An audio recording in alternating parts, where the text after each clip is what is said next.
Today, News Center 7 got a hold of 3 different emails UD sent to students. The school wants to make sure St. Patrick's Day celebrations do not get out of hand like last year. We wanted to talk with the school and its leaders on camera, but they refused.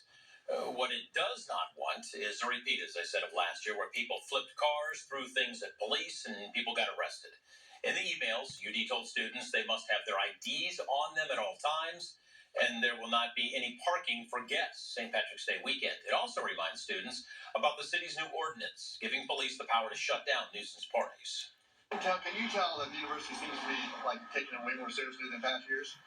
Yes, we can definitely tell. I don't know how happy we are about that, but they're definitely taking it more seriously. UD was quick to point out most people police arrested at previous St. Patrick's Day parties were not UD students.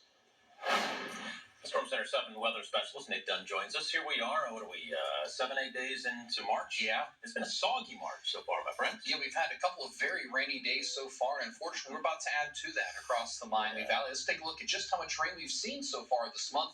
We typically see about 3/4 of an inch just through the first week or so here of March, and we're already over 1.5 inches. And for the year, we typically are at about 6.15 inches of rain, but at this particular point, we're sitting at 8.61 inches, and I think we have a good chance of eclipsing 9 inches and maybe even approaching 10 inches, at least in some spots of the Miami Valley, as we go over the next couple of days, as we are tracking several waves of rain set to move in. But right now, out in Springfield, as we take you out there this evening, roads are dry along Limestone and Main. It's 43 in Springfield, 47 here in the Gem City. St. Mary's checking in at 41 in Richmond, across the line there in Indiana, checking in at 43 degrees. Live Doppler 7 locally is dry. As we expand the view for you, you can see we do have some showers starting to knock on the doorstep of Louisville, so it won't be much longer, and I think the rain will initially start light, but you do find some pockets of heavy rain across places like Missouri and Kansas. You can see they even have some severe weather out here a little bit earlier this evening, and all this moisture, if you trace it northeast, is coming right into our neck of the woods, and that means we're going to be in for a wet day tomorrow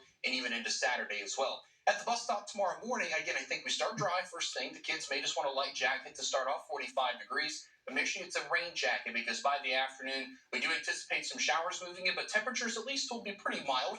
Afternoon high getting up pretty close to 60 degrees here for us across most of the Miami Valley for tomorrow. So despite the rain, at least it's going to be mild, and it could be worse. It could be a chilly, damp rain, but as we take a look here at your weather checklist for Friday, the long sleeves, that's a good idea for you. The raincoat and the umbrella are going to definitely need that as well. But the good news, no winter attire, no hats, no gloves, no winter coats, no scarves, but you don't need the sunglasses tomorrow either, because it's going to be a pretty overcast day for us across all of the Miami Valley.